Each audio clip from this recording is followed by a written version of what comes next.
여러분 안녕하십니까. 시사쇼 정치다 김보건입니다. 민주당이 어젯밤 11개 상임위원장을 단독 선출했습니다. 야당이 국회의장에 이어 상임위원장까지 단독 선출하는 헌정사상 초유의 일이 발생한 겁니다. 그 내막 자세히 짚어드리겠습니다. 쌍방울 대북 송금 의혹 사건과 관련해서 이원석 검찰총장이 이재명 민주당 대표에 대한 추가 기소 가능성을 직접 시사했습니다. 오로지 증거와 법리대로 처리하겠다는 이 총장 발언의 맥락 잠시 후에 따져드립니다. 전 1분 뒤에 돌아오죠.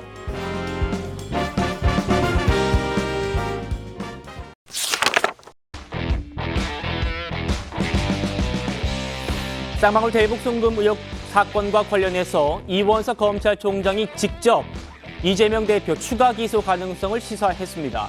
이화영 씨 1심을 두고 민주당의 주장도 아주 강하게 반박했습니다. 영상 먼저 보시고 집중 토론하죠. 이화영 전 부지사 대북 송금 혐의 인정되는데 여전히 대표님과 상의 없이 진행됐다는 입장이십니까? 검찰의 추가 기소 가능성에 대해서 어떻게 생각하십니까?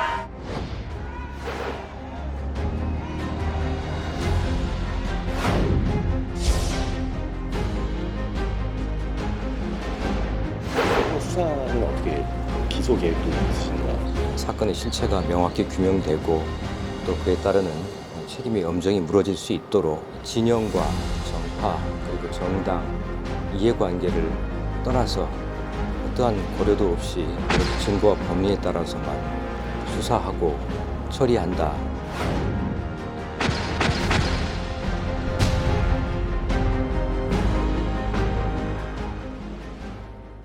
이화영 씨의 판결문이 어제 오후 늦게 등록이 됐고요. 검찰과 이화영 씨 변호인한테 각각 전달이 됐다고 합니다. 정혁진 변호사님. 네네. 이미 공소장 작성에 들어갔다고 하고요. 검찰이 판결문 분석 마치는 대로 보완을 거쳐가지고 기소할 것 같은데 오늘은 아무래도 좀 어려울 것 같고 그렇지만 오래 걸리진 않을 거라는 얘기가 나오고 있습니다. 일단은 공소장 작성에 들어갔다라고 했는데 작성을 해도 이미 옛날에 작성을 해놨지 않았을까? 검찰이 일을 제대로 했다라고 하면요. 예. 초안은 이미 다 작성해 놓은 상태에서 판결문을 보고 거기에다가 더 넣을 게 있으면 넣고 뺄 게 있으면 빼고 그런 다음에 빨리빨리 이제 진행할 수 있는 상태가 되었어야 할 것이다. 지금부터 공소장 작성하는 거는요. 일을 제대로 안 했다는 이야기밖에 안 될 것이다. 저는 그런 생각이 들고. 예. 그런데 중요한 건 뭐냐면은 이재명 대표에 대한 그 혐의가 뭡니까? 제3자 뇌물죄잖아요. 그렇죠. 뇌물죄인데 그 뇌물이 얼마짜리입니까? 많게 보면 800만 불이고요. 작게 봐도 200만 불 아니겠습니까? 예. 그 수원지법에서 1심에서 인정된 금액이 조선노동당으로 들어갔다라고 하는 금액만 200만 불이에요. 그렇죠. 그러니까 최소한 줄여도 200만 불인데 200만 불이면 얼마입니까? 지금 시세로 하면 한 27, 8억 되는 돈 아니겠습니까?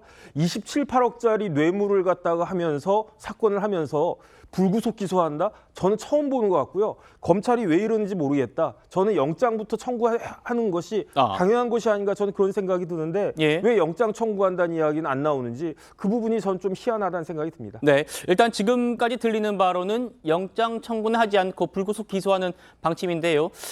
검찰은 입장은 어떨지 또 취재해서 또 전해드리도록 하겠습니다. 오늘 이원석 총장은요, 민주당과 이화영 씨 측이 제기하는 그런 의혹들에 대해서도 아주 이례적으로, 아주 구체적으로 직접 언급을 했습니다. 대표적인 게 저희 민주당 패널 분들도 이 부분을 많이 말씀하셨었어요. 1심 재판부가 국정원 문건을 증거로 인정하지 않았다 이런 주장이었는데요. 한번 들어보시겠습니다.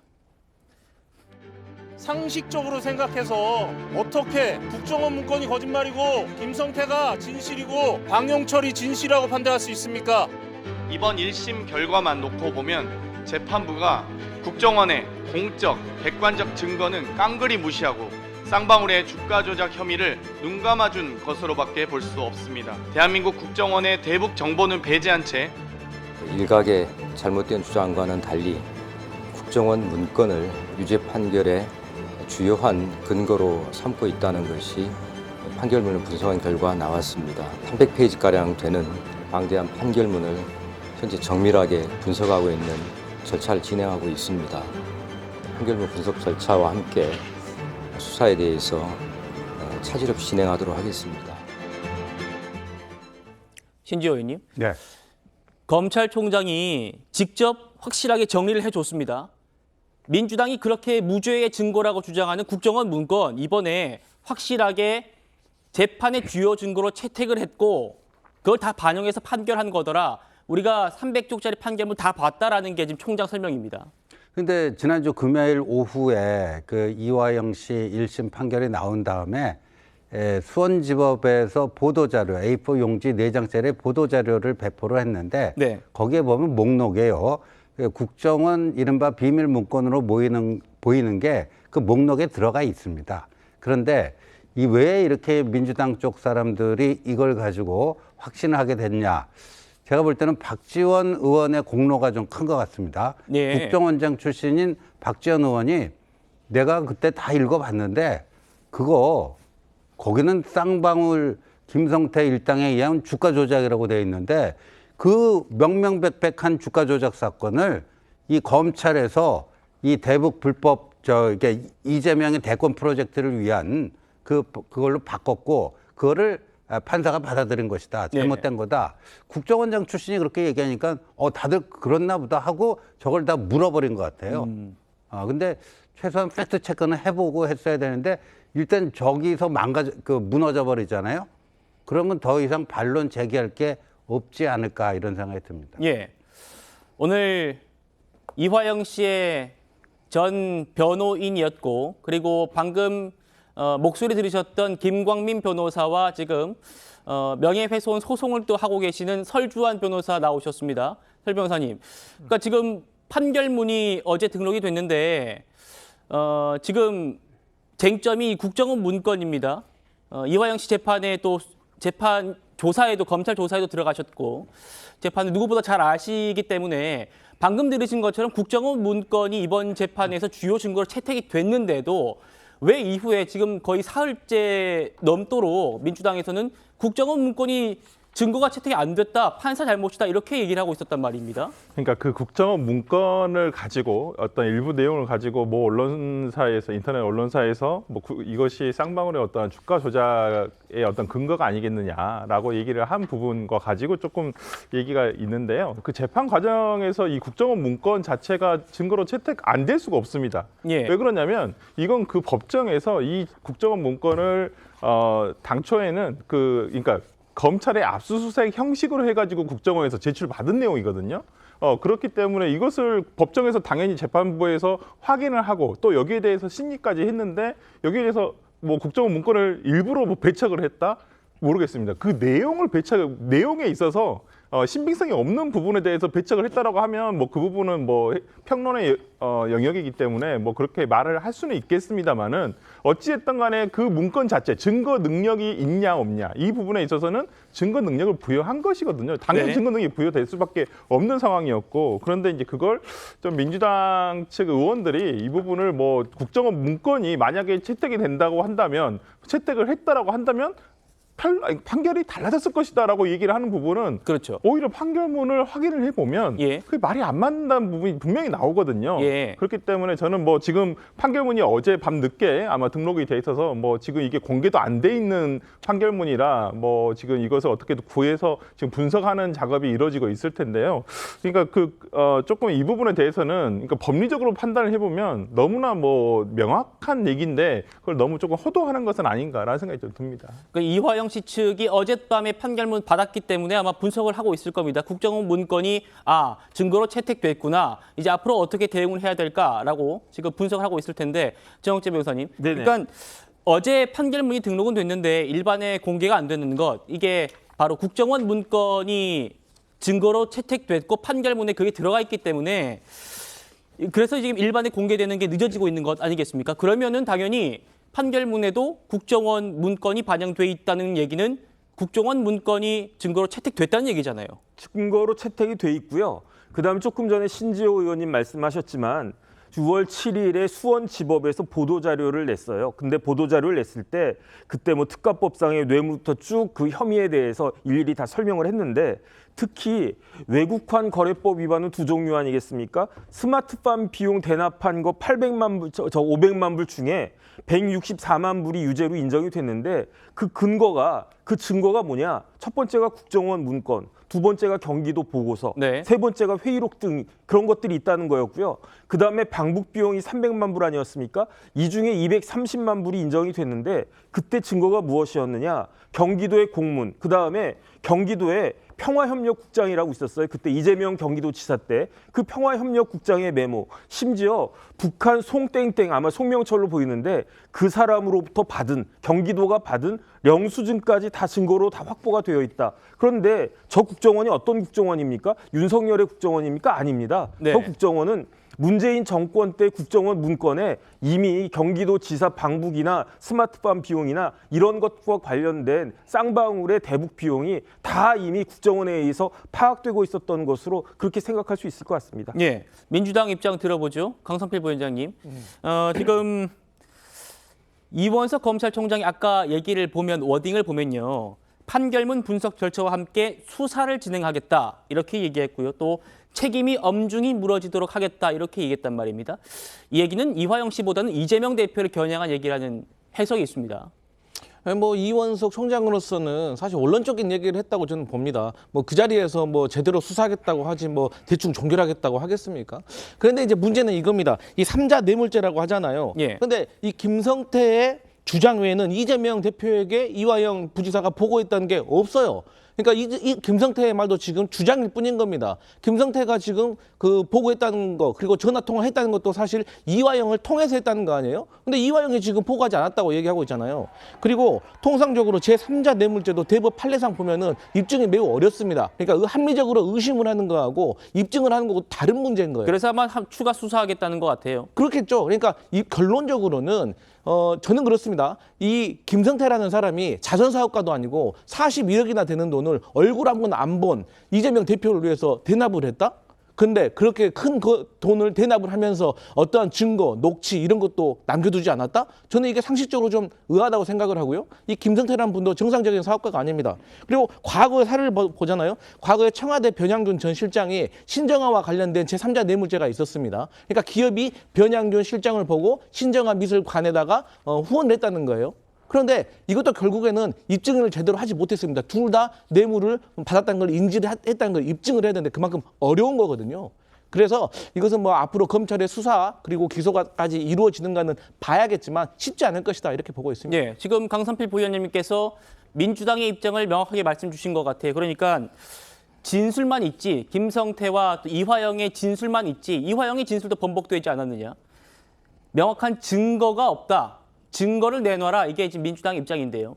뭐 이미 이화영 씨 측이 판결문 받았고 이걸 또 민주당과 이재명 대표에게 또 공유하지 않았겠습니까? 이제 향후의 대응을 논의하고 있을 텐데 이원석 총장이 오늘 아주 작심한 듯이 이화영 씨 측과 또 민주당을 비판했습니다. 그 모습 들어보시죠. 재판이 끝나고 나서 이제는 사법부에 대해서 욕설을 암시하는 SNS를 남깁니다. 그리고 사법부에 대해서, 법원에 대해서 재판부 자체를 인정할 수 없다는 그런 말을 하고 있습니다. 수원지방법원 형사 11부의 편파적인 그리고 검찰의 대단히 친화적인 진행으로 봐서 이러한 결과를 예상했던 것은 맞습니다. 평균적인 법관이 판단한다면 이 결과는 바뀔 거라고 예상합니다. 도저히 받아들일 수 없고 인정할 수 없고 이 재판부 자체도 인정할 수가 없습니다. 또한 법 왜곡죄니 그리고 심판을 교체해야 되느니 하는 말까지 나오는 상황입니다. 저는 이것은 검찰을 넘어서서 사법부에 대한 압력 그리고 우리 헌법에 나오는 재판의 독립, 사법부의 독립에 대한 심각한 침해라고 보고 있습니다. 신지호 의원님. 네. 그러니까 뭐 이화영 씨 변호인들 방금 목소리 들으셨습니다만 저 변호인들의 얘기 그리고 민주당의 행동들이 재판부의 독립 그리고 사법부의 독립에 대해서 심각하게 침해하고 있다. 이게 이 총장 얘기입니다. 뭐 그렇게 볼 수밖에 없죠. 지금 우리 헌법에는 뭐 법관은 또 검찰은 검사 동일체의 원칙이라도 있는데 법관은 그게 아니에요. 헌법과 법률에 따라 양심에 따라 독립하여 심판한다. 독립하여 심판한다 이렇게 돼 있는 거예요. 그런데 그거를 자기들 마음에 안 드는 판결이 나왔다 해서 우리나라의 그 헌법에 보면 뭐 법관 판사를 뭐 선출하게 돼 있나요? 느닷없이 저 개헌을 해야지만 가능한 무슨 판사 선출제 이거를 제1당의 원내대표라는 분이 저렇게 공개적으로 발언하고 이런 게 굉장히 충격적이에요. 기본적인 개념이 없구나 이분들은. 자신들의 이해관계에 어긋나는 무슨 그런 세상의 결정이 이루어지면 그래도 국회의원 정도 되면 헌법이 뭐고 그 동서남북이 어떻게 됐는지 알아야 될 거 아닙니까? 근데 그거를 다 깡그리 무시하고 이렇게 하고 있는데 예. 저는 뭐 그 이재명 대표에 대한 추가 조사는 더 이상 필요가 없는 단계까지 왔다. 왜냐하면 이 사건과 관련해서 작년에 이미 2차례 조사를 했고요.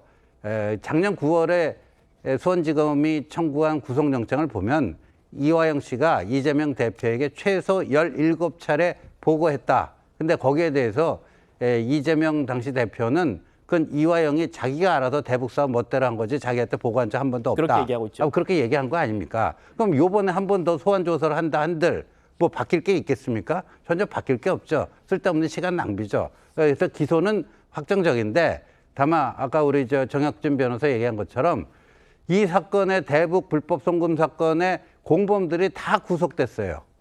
다 구속됐는데 몸통인 이재명만 왜 불구속 기소하는가? 그런 예. 형평성의 문제가 있는 건 분명합니다. 그러니까 이게 뭐 기소는 확정적인데 구속영장을 치느냐 마느냐의 변수 정도만 남아 있다고 봅니다.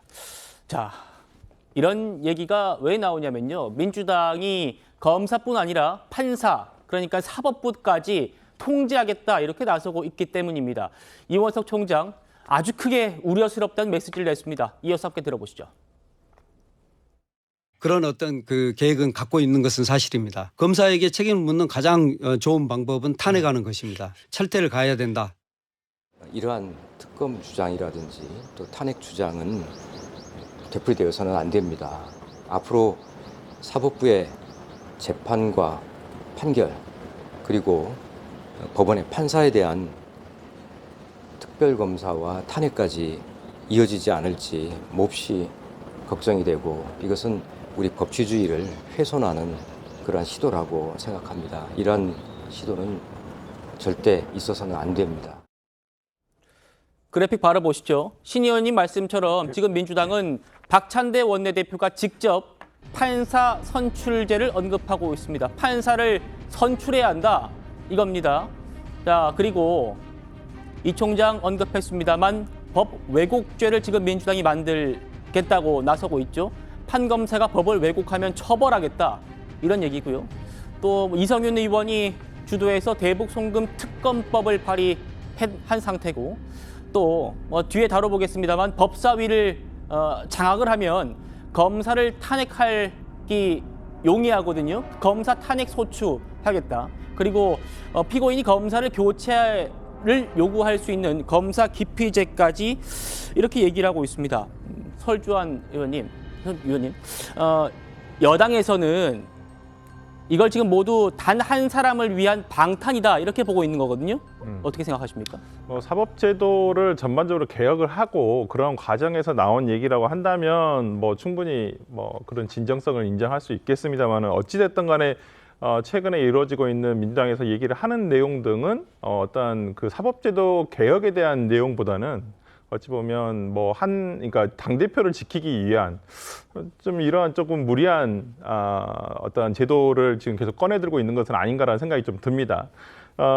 그런데 저는 생각을 해보면 이재명 대표가 제일 처음에 이 수원지검에 소환을 받을 때 아니 너무 소설이다. 네. 정말 이게 구성도 잘 맞지 않은 소설인데 이런 걸 가지고 얘기를 하느냐라고 한다면 왜 이렇게 민주당에서 무리한 어떤 법적 제도까지 그리고 이런 것들이 통과가 될 수기조차도 제대로 돼 있지 않고요. 그다음에 국회 차원에서도 어떤 그 상당히 공감대가 형성이 돼야 되는데 네. 저는 이런 부분에 있어서 민주당 외에 다른 야당이더라도 다른 당에서도 이 부분에 동의를 할 수 있을까라는 생각이 좀 들고요.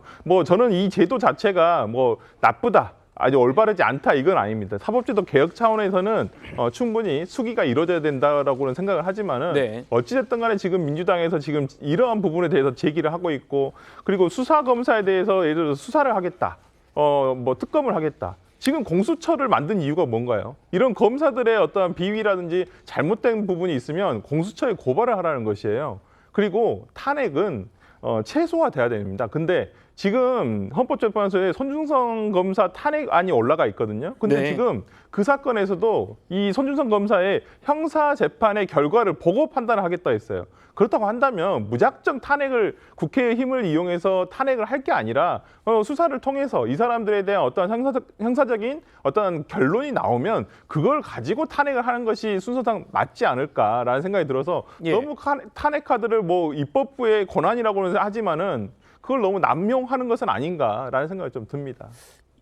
국회의 탄핵 소추권을 남용하는 것 아니냐. 이게 지금 삼권 분립 위반 아니냐 이런 얘기와 또 연결되거든요. 강성필 부위원장님 어떻게 생각하십니까? 지금 우리 정치를 보면은요, 상권 분립을 훼손하는 일이 한두 번이 아닙니다. 그러니까 예를 들어서 대통령께서 의회를 무시하고 국회에 통과된 법안을 제2 요구권이라고 하죠. 남발하시는 것도 상권 분립의 취지를 무시하는 겁니다. 제2요구권은 헌법에 보장된 대통령의 권한입니다. 맞습니다. 제가 하지만 그건 헌법적으로 정리해드리겠습니다. 자제를 좀 해야 된다는 의견이 있어요. 또 우리가 국회에서 법안을 통과를 시켰는데 시행령으로 또 취지가 다르게 해석되는 경우도 있습니다. 그리고 민주당에서 이제 박찬대 의원 같은 경우가 판사 선출제를 말한 거는 아마도 이런 것 같습니다. 그러니까 수원지법에서 안부수 아태 협의 회장 이분의 재판 때는요, 김성태와 관련된 주가 조작에 대해서 조금 다른 판단을 한 거예요. 쉽게 말해서 안부수 씨가 3억을 북한 아태위에 전달을 했고 이게 바로 조선노동당으로 전달이 돼서 이건 유죄로 봤습니다. 예. 하지만 똑같은 일인데 이화영 씨 같은 경우는 3억을 북한 아태위에 전달됐지만 조선노동당에는 전달된 것으로 보지 않았어요. 그러니까 같은 이슈를 두고 같은 수원지법에서 물론 다른 판사이긴 하지만 너무 다른 결과가 나왔기 때문에 이래서 민주당으로서는 판사와 관련돼 가지고 조금 선출직을 좀 바꿔야 되는 거 아니냐라는 주장을 하는 건데 미국 같은 경우가 한 3가지 정도가 있습니다. 예를 들어서 주지사가 판사를 지명하는 경우도 있습니다. 그리고 주지사가 지명하고 나서 6년 후에 주민들이 다시 투표를 해가지고 연장을 할 건지 보는 데도 있고 처음부터 선출을 하는 경우도 있어요. 그렇기 때문에 이것이 우리나라에서는 사실 지금 정서적으로는 무리가 있다고 판단을 하지만 판사라는 어떤 판결에 있어서 너무나도 과도한 어떤 측면이 있다는 걸 강조하기 위해서 꺼낸 말이 아닌가 이렇게 보고 있습니다. 알겠습니다. 자, 저희 방송 시작 조금 전에 중앙일보가 단독 보도를 했는데요. 저희가 아직 확인하지 못한 그 이화영 씨의 1심 판결문 내용을 입수해서 보도했다고 하는 겁니다. 내용 바로 보시겠습니다. 이 내용입니다. 김성태 전 회장이 이재명 대표와 통화했다는 걸 신빙성을 인정해서 유죄로 판단했다는 겁니다. 자, 그러니까 이번 재판에서 이재명 대표가 핵심 쟁점이 이거죠. 이화영 씨로부터 그리고 누군가로부터 어쨌든 대북 송금이 쌍방울이 대북 송금을 했다는 걸 이재명 대표가 인지하고 있었느냐, 이게 중요한 쟁점인데 이번 재판부는 이재명 대표의 그런 보고 여부에 대해서 판단하지 않았습니다만 김성태 전 회장이 이재명 대표와 통화를 했다고 한 부분, 그 진술의 신빙성을 인정했다는 겁니다. 2019년 1월에 스마트팜 사업과 관련해서 이재명 대표와 통화를 하면서 앞으로 열심히 하겠다라고 말했다. 이게 김성태 씨의 진술이고요. 또 2019년 7월 6개월 뒤에 방북 비용과 관련해서는 북한 사람들과 행사를 잘 치르겠다. 저 역시도 같이 방북을 추진하겠다라고 이재명 대표와의 통화에서 김성태 전 회장이 얘기를 했고 지금 보시는 저 얘기를 했고요. 그러니까 이거를 재판부가 신빙성 있다고 인정을 한 겁니다. 이렇게 나와 있답니다. 김성태는 쌍방울의 대북 사업을 위해서 이재명과 방북이 필요하다고 생각했고 김성태에게는 이화영의 요청에 따라 경기지사 방북 비용을 대납할 유인이 있었다고 판단된다. 그러면서 800만 달러를 건넨 그 배경을 설명했는데요. 쌍방울의 스마트팜과 방북 비용 대납에 대해서 이재명 경기지사에게 모두 보고를 했다. 이렇게 검찰에 진술을 했었죠. 이걸 이제 김성태가 대북 송금한 이유 중에 하나로 이렇게 배경으로 설명을 인정한 겁니다.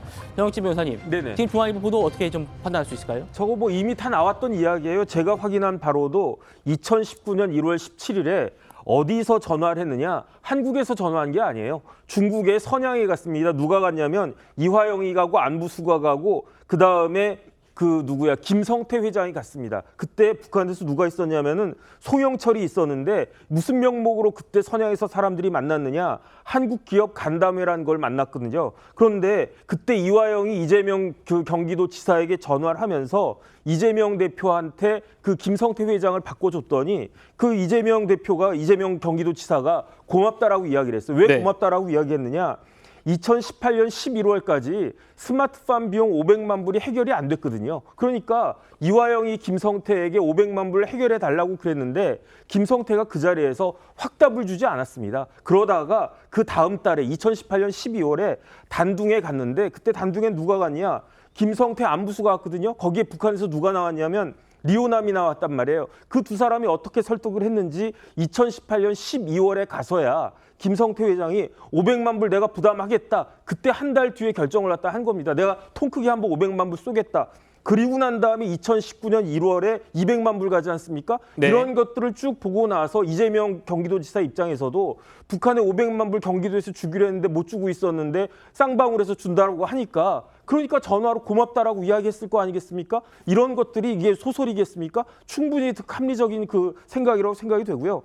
그다음에 7월에는 뭐가 있었냐면 필리핀에서 제2차 아태 국제회의가 있었는데 그때 그 전에 2019년 5월에 뭐가 있었습니까? 이재명 지사가 그 공문 보냈잖아요. 북한에다가 그 김영철에게 네. 경기도 경제고찰단 초청해달라고 공문 보냈었는데 거기에 대해서 북한이 답이 없었어요. 그러다가 2019년 7월 두 달 뒤에 마닐라 갔더니 김성태가 리오남을 만났더니 리오남이 방북비용 내달라고 이야기하지 않았습니까? 네. 그래서 김성태가 방북비용 500만 불에서 300만 불을 깎은 게 2019년 7월에 그 필리핀 마닐라에서였어요. 그런 거 다 보고받지 않았겠습니까? 예. 그거 보고받고 또 그 이재명 경기도지사는 고맙다라고 이야기했겠죠. 이런 내용들이 저희가 아직 입수해서 보지는 못했지만 판결문에 다 나와 있다. 다시 또 확인된 것이다. 저는 그렇게 생각이 됩니다. 네, 이번 재판부가 이렇게 얘기했대요. 김성태와 방용철 전 부회장의 진술이 일관되고 그리고 본인이 직접 경험한 것이 아니라면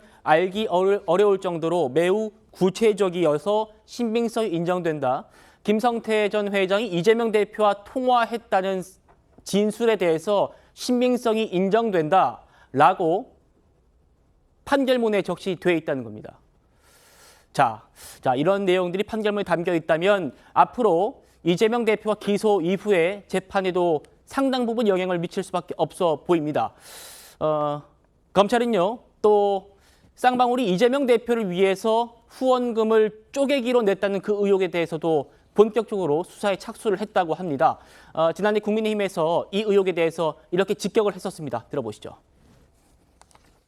그 쌍방울 전 김성태 회장이 아마 이화영 씨 재판에 참여해서 쪼개기 후원을 자인하는 그 증언을 했었죠. 예, 증언한 사실이 있습니다. 여기 이 자료는 선관위로부터 저희가 받은 자료입니다. 이 자료를 보면 같은 날짜에 김성태, 김양 등 수많은 사람들이 후원금을 냅니다. 법적으로 이 정도의 쪼개기 후원금을 낸다면은 당연히 불법이죠. 예, 불법 맞습니다. 여기에 보면 김성태 회장이 이렇게 자인하게 된 배경을 얘기합니다. 민주당 대통령 경선 때도 금전적 지원을 해준 사람에게 노상 강도라고 표현하는데 라는 말이 나옵니다. 우리가 아무리 위기에 몰려도 기본 도리는 지켜야지. 자, 이 쌍방울의 쪼개기 후원 의혹, 이것도 우리 설주환 변호사께서 잘 아실 것 같아요. 네. 지금 검찰이 쌍방울 임원들 소환해서 조사를 했다고 하고요.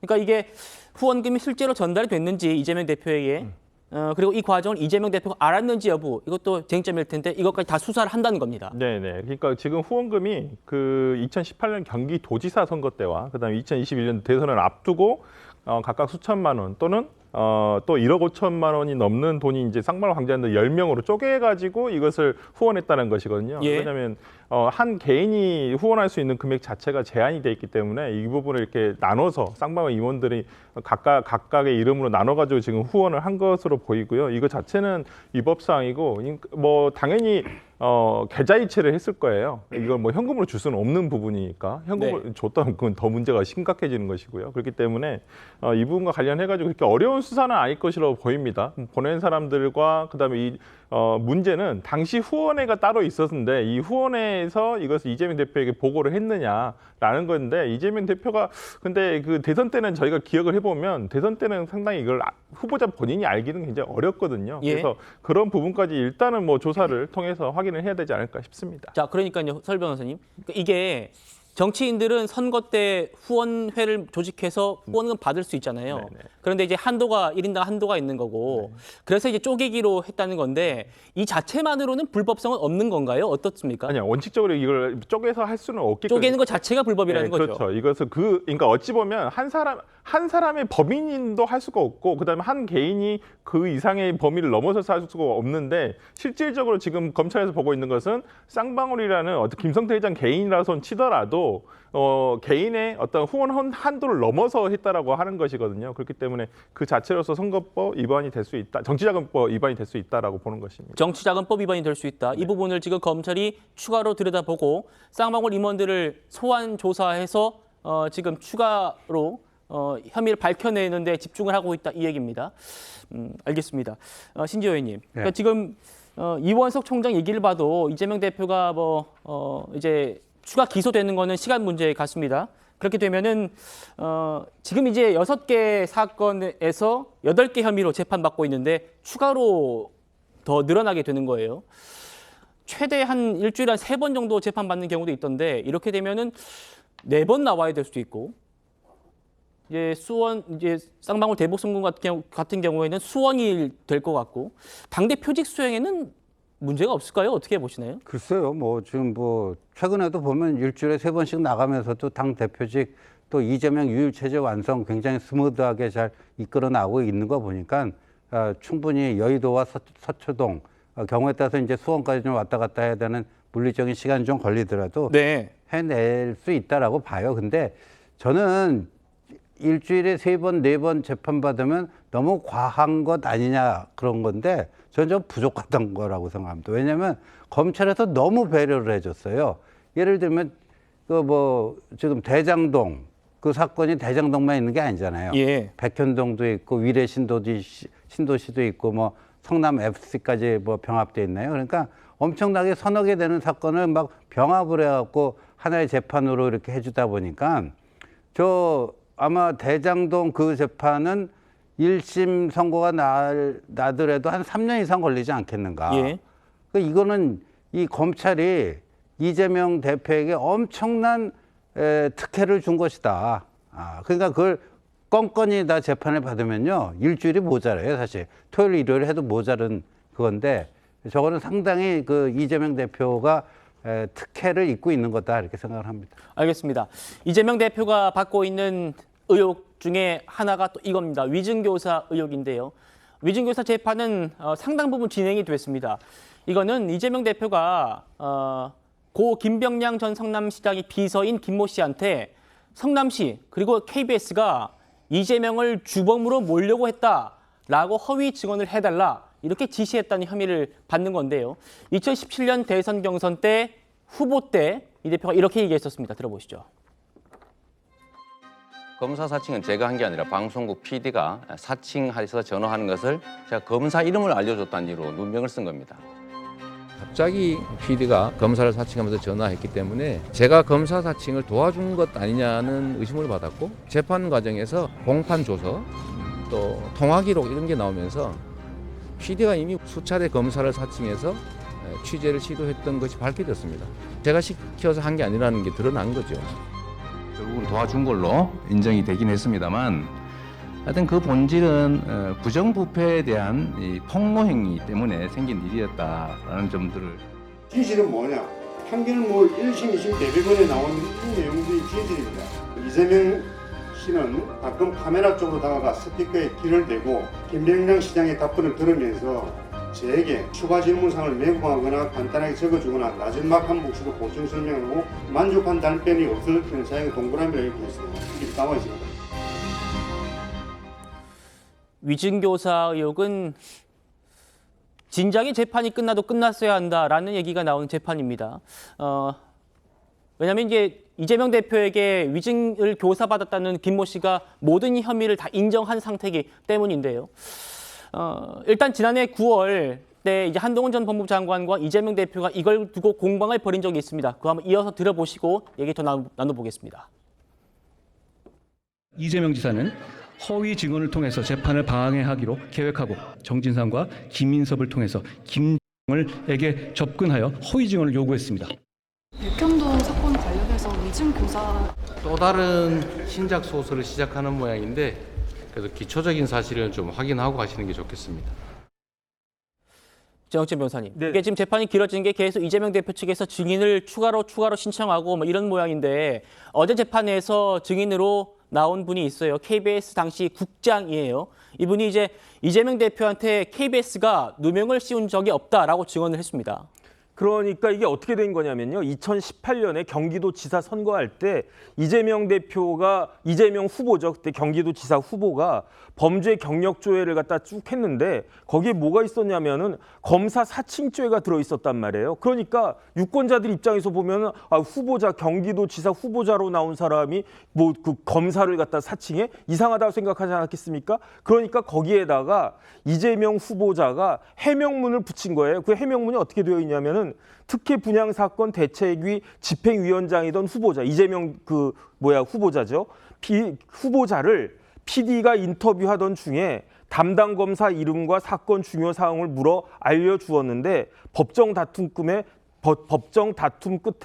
검사 사칭을 도운 것으로 판결됨. 이렇게 이재명 대표가 써가지고 붙인 거거든요. 그러니까 이게 검사 사칭을 한 것이 아니다라는 식으로 해가지고 이게 다시 공직선거법상의 허위사실 공표죄로 기소가 됐는데 그러니까 이걸로 또 형사처벌 받으면 또 문제가 될 수 있으니까 그러니까 김병량 시장의 수행 비서였던 김모 씨한테 압박을 해가지고 김모 씨가 2019년 2월에 공판의 증인으로 나와가지고 뭐라고 이야기했느냐. 김 시장 측에서 이재명을 주범으로 몰기 위해 PD 고소는 취하자는 의견을 줬다라고 법정에서 이렇게 진술을 갖다 한 거예요. 증언을 한 거예요. 이 이야기는 뭐냐면은 PD가 주범이 아니라 그 이재명 대표가 주범이 아니었는데 주범으로 몰기 위해서 PD 고소 취하자 그 이야기 아니었겠습니까? 네. 이런 증언으로 인해 가지고 그 허위사실 공표죄가 무죄가 나왔던 건데 그런데 지금에 와가지고 보니까 그 김모 씨가 다 자백하지 않았습니까? 그 다음에 그 당시에 있었던 그 최 PD도 자백 증언해가지고 그런 일 없었다라고 이야기하지 않았습니까? 최 PD도 그렇게 얘기했죠. 그 다음에 또 어제는 누가 나왔느냐? 어제는 그 위에 KBS의 담당 국장까지 나와서 그런 일이 없다라고 이야기를 했는데 도대체 이런 사건을 얼마나 더 해야 됩니까? 이 사건이 기소가 된 게 2023년 10월 16일이거든요. 작년 10월 16일에 기소가 됐어요. 그러면 10, 11, 12, 1, 2, 3, 4, 5, 8개월째 이런 사건 가지고 재판을 갖다가 하고 있는데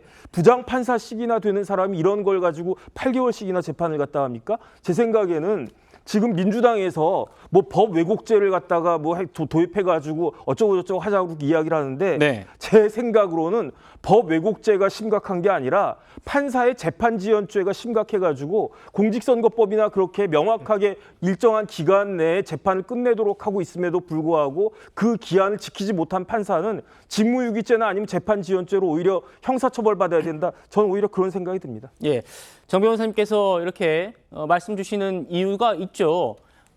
선거법 재판 같은 경우에 1심을 6개월 이내에 끝내야 되는데 이것도 지금 2년째 가고 있고요. 위증교사 재판 이거 작년에 이제 구속심사 때도 혐의 입증 다 된다라고 영장 판사가 얘기했는데도 지금 아직까지 재판이 되고 있습니다. 강성필 부회장님, 그러니까 이렇게 길어져야 할 재판인가 위증교사 재판이 이런 얘기가 있는데 반론 좀 주시겠어요? 아니, 사실 대한민국에서 공직선거법 6개월 이내에 하게 되어 있는데 사실 그 안 지켜진 게 이재명 대표뿐만인가요? 거기에 대해서 좀 회의적이고요. 그다음에 이 이재명 대표가 저도 처음에 검사 사칭이란 말을 들었을 때 법률가가 아니니까 어떤 오해를 하냐? 아, 이재명 대표가 직접 수화기를 들고 아, 나 검사인데라고 사칭한 것처럼 느껴져요. 근데 나중에 보니까 최초로 PD라는 분이 통화를 하는 것이고 이재명 대표는 옆에 도왔다는 얘기 아니겠습니까? 예. 그러니까 간접 사칭이라고 하더라고요. 그러면 왜 그렇게 하게 됐습니까? 이 최초로 PD라는 분이 과거에 김병량 시장에게 어떤 비위와 관련돼 가지고 취재를 하는 도중 아니었겠습니까? 그러니까 이재명 대표로서 당시 이재명으로서는 정의로운 일이라고 저는 생각했을 것 같아요. 하지만 어쨌든 그조차도 본인은 오해받지 않기 위해서 책상에 앉아 있었다고 주장을 하고 있고 또 김병량 씨의 시장과 관련해서 위증교사와 관련해가지고는 10년도 더 지난 일에 대해서 설명을 하는 과정. 왜냐 자기 일도 아닌데 10년도 더 된 얘기에 대해서 누가 속속들이 기억을 하고 있겠습니까? 그래서 거기에 대해서 환기를 시키기 위해서 설명을 하는 과정이었고 어쨌든 제가 녹취록이 있다고 하는데 녹취록은 들어보지 못했습니다만 이재명 대표 측에서는 본 것만 사실대로 대답해달라라고도 당부를 여러 차례 했다고 합니다. 그래서 이것은 조금 더 지켜보면 될 일이다 이렇게 말씀드리겠습니다. 지켜볼 일이다. 서주환 변호사님께도 여쭤볼게요. 네. 지금 아까 강 부위원장께서 간접 사칭이라는 말씀 주셨는데 이런 것들은 뭐 문제는 안 되는 겁니까? 아니요, 이게 이 정황 자체가 예. 지금 이제 사실관계가 이재명 대표 측에서는 전혀 자기는 그렇게 한 사실이 없다라고 지금 사실관계 예. 자체를 일단 다투고 있는. 네, 부인을 하고 있는 것이고 뭐 그러면서 지금 그 당시에 있었던 KBS 관계자들 다 불러보자 지금 얘기를 해서 지금 다 증인 신청해서 채택해가지고 지금 다 보고 있는 것인데 모르겠습니다. 뭐 당연히 이재명 대표 입장에서는 하나하나 다 짚고 넘어가야 되죠. 그건 하나의 또 피고인의 권리니까. 하지만 어찌 보면 지금 그 우리가 지금 화면에 보고 있는 그 최 PD라는 분의 어떤 판결문이 이미 나와 있습니다. 예. 그래서 사실관계가 어느 정도는 반쯤은 확정이 돼 있는 사안이죠. 그렇다고 한다면 이제 이 재판은 이제 거의 이제 종착점으로 이제 가고 있는 상황입니다. 이제 증인 신문만 마무리가 된다고 한다면 이제 뭐 양측의 주장, 뭐 이재명 대표 측의 주장과 그다음에 검찰 측의 주장을 이제 판단만 남은 상황이거든요. 저는 그렇기 때문에 오늘 뭐 나온 주장 자체가 그렇게 저는 이 재판에 뭐 결정적인 영향을 미친 증언들이다라고 생각하지는 않고요. 이미 어느 정도 사실관계 확정에 있어서 서로 뭐 평행선 다른 부분에 대해서 그냥 서로 주장을 하는 것이고 저는 이제 곧 이제 판단이 남지 않을까라는 생각을 해봅니다. 알겠습니다.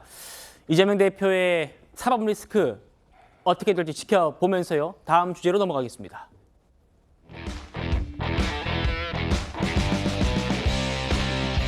바로 이어지는 주제입니다. 보신 것처럼 이재명 대표의 그 사법 리스크가 점점 더 쌓여가고 있습니다만 정작 국민의힘에서는 총선 이후에 이재명을 제대로 견제하는 사람이 없다라는 평이 많았죠.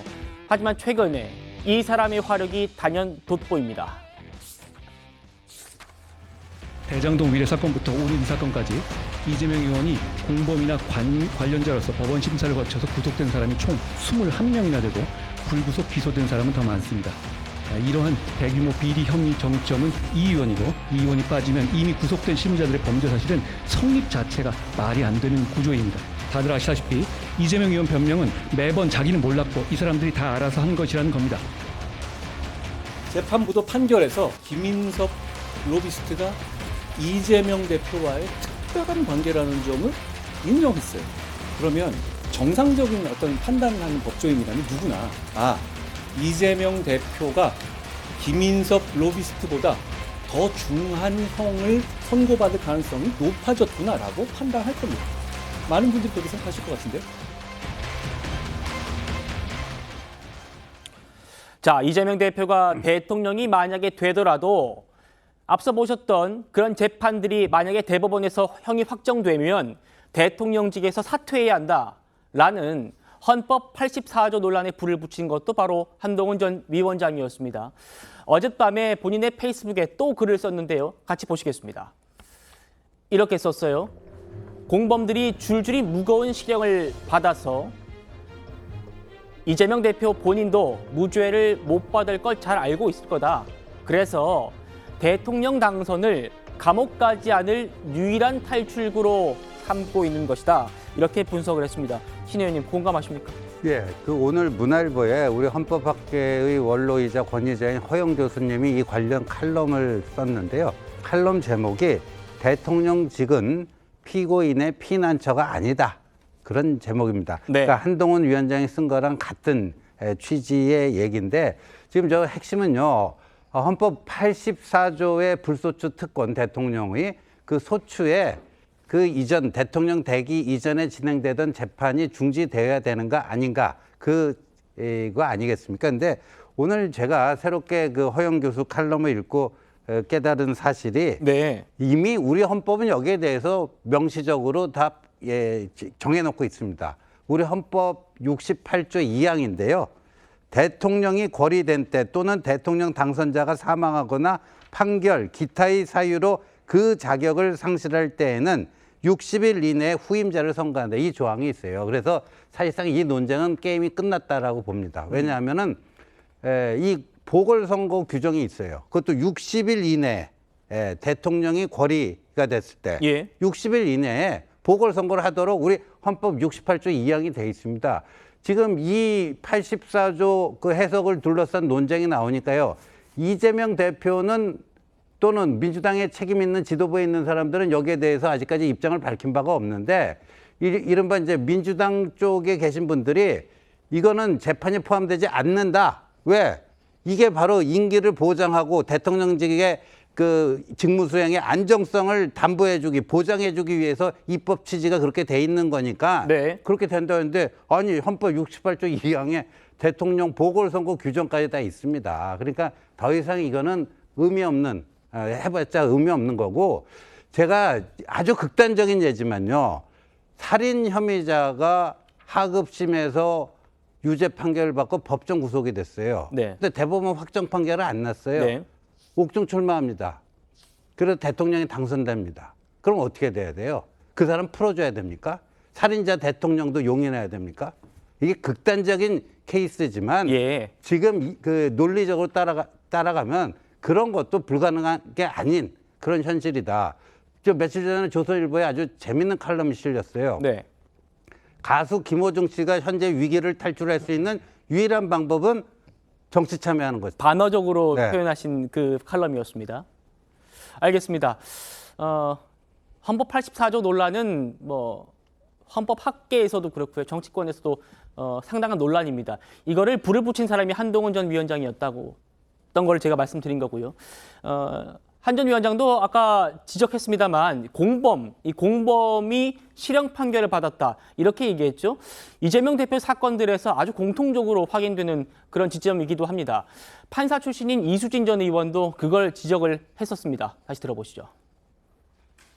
저도 그 끝까지 이재명 대표가 무죄라고 믿은 사람 중에 한 명이었죠. 근데 제가 그 백현동 판결문을 보면서 법원에 있는 법관들은 그 사건을 이렇게 볼 거라는 게 확실히 드러난 거예요. 그래서 제가 그 위험을 알린 거죠. 저는 재판연구관 출신이니까 그 판결을 딱 보는 순간 이거는 빤히 보이는 거죠. 왜냐면 이 공범이 징역 5년을 받았어요. 그러면 그 시각의 옆에 재판부도 똑같거든요. 판결을 보고 정말 이제는 포기를 해야 되겠구나. 그냥 그 심정이에요, 포기. 공범이 실형을 선고받았다 이 부분에 대해서 지금 얘기를 하고 있는데 오늘 이철희 전 의원도요. 이화영 전 부지사의 그 중형 선고가 이재명 대표한테는 어떤 의미인지에 대해서 언급을 했더라고요. 이어서 한번 들어보시겠습니다.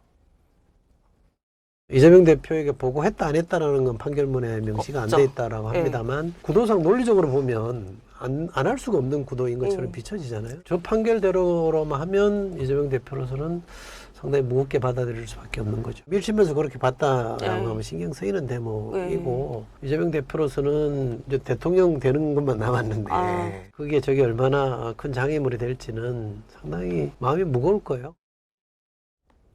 정 변호사님 어떻게 생각하십니까? 글쎄요. 이 백현동 판결 관련해가지고 그 판결문에 뭐가 나와 있냐면 성남시 공무원들이 이재명 당시 경기도 시장과 김인섭 씨의 특수관계를 충분히 인식하고 있었다. 그다음에 김인섭과 정진상은 300회 이상을 만났다. 언제부터 언제까지? 그 2014년 4월부터 2015년 4월까지 그 300회 이상 전화 통화하고 만나고 그런 것들을 갖다가 했다. 그다음에 김인섭은 늘 하는 이야기가 2층에서도 잘 해보라고 했다. 이런 식의 내용들이 다 판결문에 나와 있거든요. 그런데 이게 같은 공범이라고 해도 같은 공범이 아닙니다. 예컨대 뇌물죄 같은 경우엔 준 사람하고 받은 사람이 공범 아니겠습니까? 그런데 준 사람이 중하게 처벌받습니까? 받은 사람이 중하게 처벌받습니까? 이때 김인섭 씨는요, 이재명, 자기가 동생이라고 생각했던 이재명 시장을 이용해서 자기 자신의 사익을 추구했을 뿐인데도 징역 5년이 나왔는데 1심에서 이재명 시장은 어떻습니까? 이재명 시장은 우리 성남 시민들이 시장으로 뽑아줘가지고 성남시 시정을 잘 돌보라고 했는데 그런데 그렇게 뽑힌 그 권한을 누구를 위해서 썼다? 자기가 형님으로 모셨고 자기가 신세를 졌던 그 사람을 위해서 써가지고 그렇게 해가지고 돈이 얼마가 나갔다? 3천억이 나갔다는 이야기 아니겠습니까? 그렇다라고 하면 뇌물을 준 사람보다 받은 사람이 훨씬 더 중하게 처벌받는 것처럼 만약에 이 백현동 재판이 이런 것과 관련해가지고 대장동하고 얽히지 않고 그냥 따로따로 해가지고 지금 재판이 빨리 나갔으면은 이것만으로도 사실 상당히 중한 형이 나올 수 있을 것이다라고 제가 이야기한 게 아니라 조금 전에 나왔던 본인이 스스로 밝힌 바와 같은 대법원 재판연구관 출신이라고 하는 이수진 전 의원이 그렇게 이야기하는 것이다. 저는 그렇게 생각이 들고요. 그때 이수진 의원이 뭐라고 그랬냐면 이재명 대표는 대국민 거짓말을 한 것이다. 백현동 관련해가지고 대국민 거짓말을 한 것이다라고 지난 2월 달에 이수진 전 의원이 그렇게 이야기한 바도 있었습니다. 알겠습니다. 설주환 변호사님. 그러니까 공범들이 줄줄이 무거운 실형을 선고받았고 자기도 무죄를 못 받을 거 안다. 이게 한동훈 위원장의 주장인데 그 사례로 이제 백현동의 1심에서 무거운 그 중형 선고받은 그 김인섭 씨 케이스를 들면서 대북 송금 사건도 어쨌든 공범인 이화영이 1심에서 중형 받았으니까 이재명 대표도 중형 아니겠느냐. 이게 여당의 논리입니다. 뭐 아직까지는 공범을 기소가 아직 안 됐죠. 뭐 제3자 뭐 여러 보도에 의하면 이번 주나 아니면 뭐 늦어도 다음 주 초 안에는 지금 공범으로 기소가 될 예정이라고 합니다. 어찌됐건 근데 그 제3자 뇌물죄에서는 이화영 씨의 1심 재판이 뭐 연결이 돼 있을 것이냐, 영향이 있을 것이냐, 법리적으로 좀 따져볼 부분은 분명히 있습니다. 그러니까 이재명 대표 입장에서도 방어할 수 있는 논리는 분명히 있을 거라고 생각을 하고요. 그다음에 그렇지만은 어떤 쌍방울이라는 어떤 그러니까 중견 기업이 왜 대북 사업을 했는지, 단순히 그것이 어떠한 그 자신들의 주가 조작을 위해서 한 것인지. 근데 지금 1심 재판부에서는 그렇게 주가 조작을 하는데 100억 원이라는 북한 그 거액을 북한에 주는 위험을 안고 준다는 것은 상식적으로 받아들이기 어렵다라고 지금 얘기를 하고 있는 것이거든요. 이러한 부분에 있어서 그러면 쌍방울이라는 기업은 그러면 이화영 부지사를 보고 어떠한 이 거액을 북한에 준 것인지, 아니면 당시에 도지사였던 이재명 대표의 어떠한 대통령이 되면 어떤 자신의 기업 가치도 올라갈 수 있다라는 어떤 그런 희망을 품고 준 것인지, 이제 이 부분에 대해서만 이제 저는 재판 과정에서 이제 밝혀지면 된다고 생각하거든요. 어찌되었던 간에 공범으로 기소가 되는 것은 뭐 거의 사실이라고, 팩트에 가깝다고 보고요. 이 부분과 관련해가지고 이재명 대표로서는 뭐 자신은 이 대북 사업을 전혀 모른다라고 하고 있기 때문에, 모른다라고 하면 이제 그 검찰에서는 이재명 대표가 알 수밖에 없었다라는 사실들을 아마 정황 증거들을 계속 제시를 할 거예요. 그러니까 뭐 한간에 우리가 보통 언론에 나온 것들은 뭐 이화영 씨가 보고를 했냐 안 했냐라는 것으로만 지금 얘기를 하고 있지만은, 지금 이화영 씨가 기존에 그러니까 진술 조서가 있거든요. 최초 진술 조서를 나중에 그걸 번복을 한 거예요. 그러면 이번 재판부에서는 어찌 보면 최초 진술에 대해서 뭐 판단을 안 했다고 볼 수는 있지만은, 이것을 만약에 이 제3자 뇌물죄로 기소된 재판부에서 어떻게 볼 것인가, 번복된 이후에 진술을 신빙성을 줄 것인지, 아니면 번복 전에 원래 진술했던 것을 신빙성을 줄 것인지에 따라서 또 재판의 결과는 달라질 수도 있다, 저는 봅니다. 알겠습니다. 이화영 씨를 변호했었던 설주환 변호사의 향후 전망이었습니다. 그런데요, 한동훈 전 위원장이 어제 그 페북 글을 한번 수정을 했습니다. 그래픽 바로 보시죠. 이렇게 처음에는 선거를 재판 확정보다 앞당기려라는 표현만 있었는데, 그 앞줄에 보시는 것처럼 임기 단축 개헌이나 탄핵으로 라는 한 줄을 추가한 거예요. 그러니까 선거를 재판보다 앞당기려 한다는 거를 더 구체적으로 임기 단축 개헌이나 탄핵이라는 말을 추가해서 아주 구체화한 한 겁니다. 신지호 의원님. 그런데 이게 어제 그 우원식 국회의장 그리고 민주당이 상임위원장을 선출 강행한 뒤에 한 위원장이 바꿔 쓴 거거든요. 그게 얼마나 영향을 줬는지는 모르겠는데 그 한동훈 위원장이 어제 저 글을 올린 게 밤 10시 한 30분경 정도 됐습니다. 그때가 또 민주당이 그 국회 본회의에서 11개 상임위원장을 강행 처리한 그때인데 그 영향을 받았는지 어땠는지는 모르겠습니다만 보다도 명확하게 이제 쓴 거죠. 보다 명확하게 쓴 거고 그래서 저는 이렇게 생각합니다. 이 한동훈 위원장이 이제 법률가다 보니까 법률가의 어떤 문제 의식에서 헌법 84조를 어떻게 해석해야 될지 이게 또 3년 후 대선 근접해서 이런 문제 제기가 되면요 오히려 더 혼란스러워집니다. 그러니까 좀 여유가 있는 지금 이 문제를 처리하고 가야 된다 하는 이게 먼저 있었을 텐데 또 정치적으로 보면요 이 한 위원장의 이번 저 논쟁 촉발은 일석이조의 뭐 좀 노림수랄까요? 뭐 그런 게 있다라고 보여지는데 하나는 이제 이재명 대표에 대한 공격이죠. 아픈 데를 찌르는 거죠. 급소를 찌르는 거고 두 번째는 이게 역으로 윤석열 대통령에 대한 방어 뭐 이런 것도 왜 됩니다. 왜냐하면은 지금 그 탄핵이라든가 임기 단축 개헌을 통해서 윤석열 대통령의 임기를 존중을 안 해주려고 그러고 있잖아요. 민주당의 뜻은 그런 것 같습니다. 그리고 뭐 조국 대표는 3년은 너무 길다.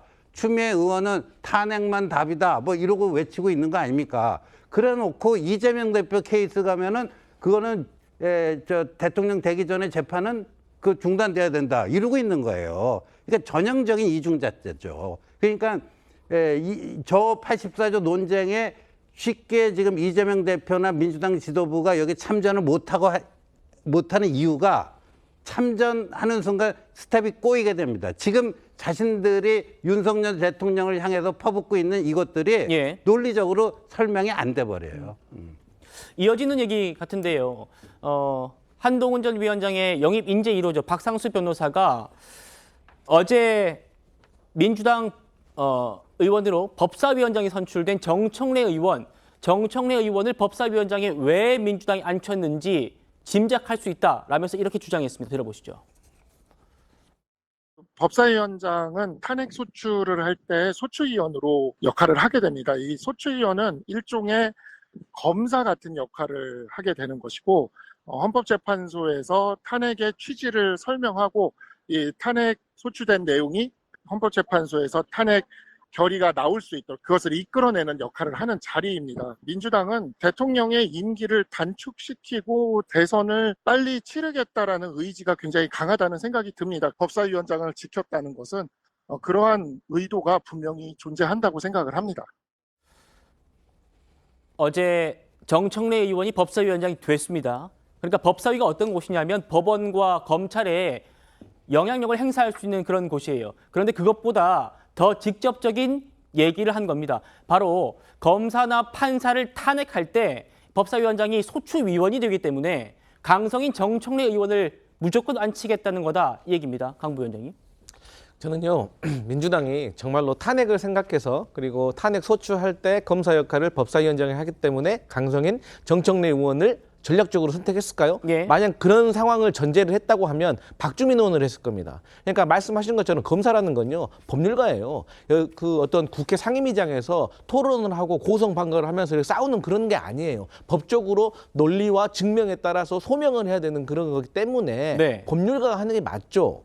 그렇기 때문에 그런 포석이 있었다고 하면 저는 법률가를 법사위원장으로 했을 거라고 생각을 하고요. 그럼에도 불구하고 정청래 의원을 법사위원장으로 했다는 거는요. 이제 앞으로 이제 특검법이라든지 여러 가지 쟁점 법안이 있을 겁니다. 거기에 대해서 아무래도 좀 연륜이 있고 내공이 있는 공격력이 좀 강한 정청래 의원이 해야지 흔들리지 않고 똑바로 민주당의 어떤 의견을 관철시킬 수 있기 때문에 정청래 의원을 한 거지 어떤 탄핵 소추의 검사 역할을 생각을 했다면 법률가를 안 쳤을 것이다. 이런 말씀 드리겠습니다. 정우신 변호사님.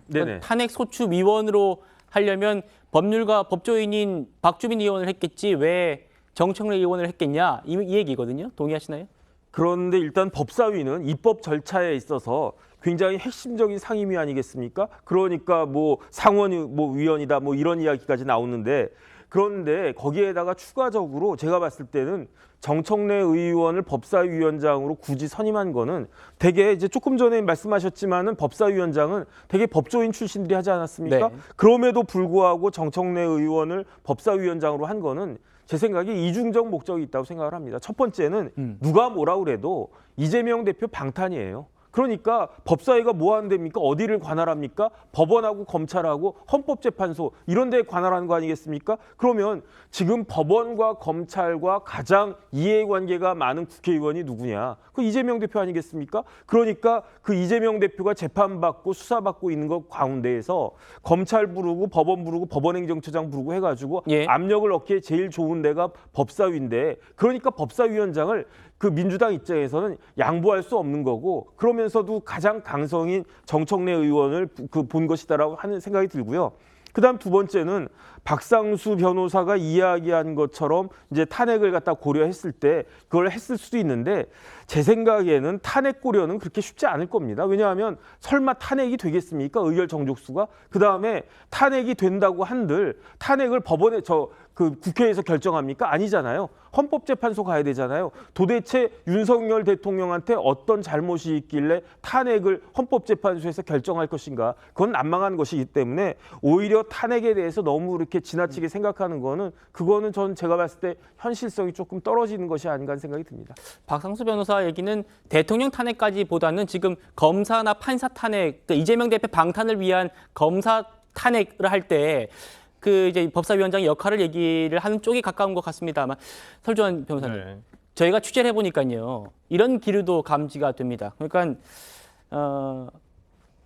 탄핵 이후에 정청래 위원장이나 민주당 소속의 법사위원장이 헌법재판소를 간다는 거예요. 여러 번. 그러니까 그동안 법사위원장은 김도읍 위원장이나 뭐 그동안에 이렇게 탄핵 소추돼서 헌법재판소에 가 있을 때 잘 가지 않았는데 헌법재판소에 이제는 정청래 위원장이 직접 가서 헌법재판소를 압박하겠다 이런 생각도 하고 있대요. 뭐 모르겠습니다. 헌법재판소는 원칙적으로는 참석을 하지 않습니다. 근데 탄핵 재판과 어떤 정당 해산 심판에서는 심리에 참여를 하게 되는데요. 지금 이제 정청래 의원이 말씀하신 내용은 이제 일부 보도를 보면 이번에 검사 탄핵과 관련해 가지고 너무 김도읍 지난 의원이 그러니까 법사위원장께서 너무 소극적으로 했다. 그리고 변호인 거기 이제 변호사들이 보통 여당 추천, 야당 추천 해가지고 한 명씩 들어가는데. 그렇죠. 이 부분도 지금 여당 과거에 국민의힘에서 추천했던 변호인도 바꾸겠다라고 하고 있거든요. 네, 그리고 그런 보도가 나왔더라고요. 이 변호인을 추가로 더 선임할 수 있도록 하겠다. 이렇게 해서 조금 그 헌법재판소에서 이루어지는 검사 탄핵이라든지 이런 부분에 있어서 조금 더 지금보다는 적극적으로 대하겠다고 하거든요. 저는 뭐 정청래 의원이 어제 법조인이 아니기 때문에 가서 어떤 법적인 부분을 얘기를 어필을 한다 이러지는 못하겠지만은 어떤 그 검사 탄핵에 있어서 헌법재판소에서 탄핵 심판에 있어서 법사위원장 어찌 보면 소추위원이잖아요. 그리고 어떤 그 위원으로서 조금 더 적극적으로 자기가 행동을 하겠다라는 어떤 포석이 아닌가라는 생각이 들어서 지금 민주당에서 보여주고 있는 수사검사에 대한 특검법이라든지 아니면 수사검사들에 대한 탄핵이라든지 이런 부분 등을 계속 지속적으로 가져가겠구나라는 것을 보여주는 어떤 한 일례가 아닌가 싶습니다. 어제 국민의힘이 법사위 하나만 주면 운영위랑 다 주겠다, 과방이 다 주겠다라고 제안을 했는데 민주당이 거절했습니다.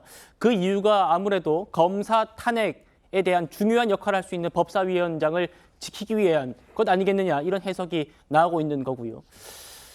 22대 국회 첫 법사위원장은 제가 계속 말씀드리지만 정청래 의원입니다. 본인이 법사위원장을 맡게 된 이유에 대해서 오늘 김어준 씨 유튜브에 나가서 이렇게 말했습니다. 들어보시죠. 정청래 최고가 된 이유가 뭡니까? 제가 일단 법사위를 안 해봤고 그런데 이제 거기는 법조인들이 하는 자리다. 그렇게 인식돼 있죠. 저도 법조인이거든요. 보통 법조 3륜 얘기하는데 법조 4륜은 판사, 검사, 변호사, 구속자. 그래서 저도 법에 대해서 많이 알고 법에 의해서 처벌을 또 서울구치소 옥중투쟁위 연장도 역임했었고 서울구치소에서 항소유서 탄원서도 많이 써줬습니다. 이런 걸 보고 만주 변호사라고 얘기하죠. 또 다른 이유가 뭐가 있습니까? 무엇보다 제일 중요했던 이유는 중요한 법안은 올해 안에 네. 신속하게 처리해야 된다. 민주당 그리고 국민들이 원하는 그런 법들을 처리하려면 좀 강심장이 필요하다. 신조 의원님. 네. 한 번도 본인은 법사위를 한 적도 없지만 나 구속돼 봤으니까 법조인이다. 만주 변호사다. 국회를 참 희화화한다 이런 생각도 듭니다. 네, 희화화하죠. 근데 뭐 박지원 의원도 이번에 법사위로 배정받았더라고요. 그분이 법사위 꽤 오래 했어요. 그러면서 이제 사석에서 농담 삼아 나는 만주 변호사 자격증이 있다. 뭐 그런 얘기들을 즐겨 하고 그랬는데 뭐 그거를 따라 하는 것 같아요. 예.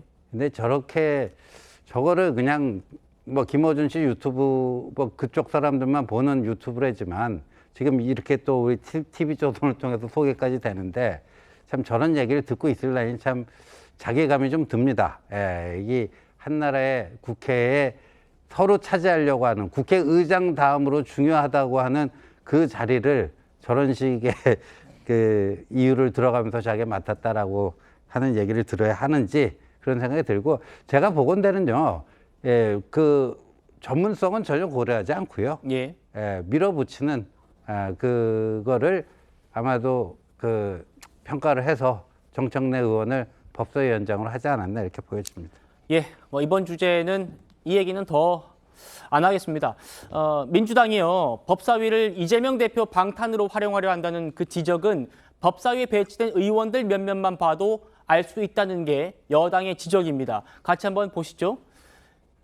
법사위에 이런 분들이 가 있습니다. 정청래 위원장, 검사도 불러서 출궁하겠다라고 얘기를 하고 있고요. 간사는 김승원 의원인데요. 판사 출신입니다. 박병석 국회의장에게 GSGG라는 얘기를 했던 그 김승원 의원이 지금 이제 민주당 간사를 맡게 되는데 판사가 오만하기 때문에 사법개혁해야 한다라는 얘기를 이화영 씨 1심 이후에 했던 분입니다. 그리고 이재명 대표의 대장동 변호인이었던 박균택 의원, 이건태 의원이 들어가 있고요. 대북송금 특검법을 발의한 중앙지검장 출신의 이성윤 의원 들어가 있고요. 최고위원회의에서 각종 시청각 자료를 내고 있는 장경태 의원, 또 철험의 강성 의원으로 평가받는 김용민 의원, 또 서영교 의원까지 민주당이 지금 법사위에 배치한 의원들입니다. 정욱진 변호사님, 이 면면들 어떻게 좀 바라보십니까? 그 말 그대로 만주 법사위 같다는 생각이 들어요.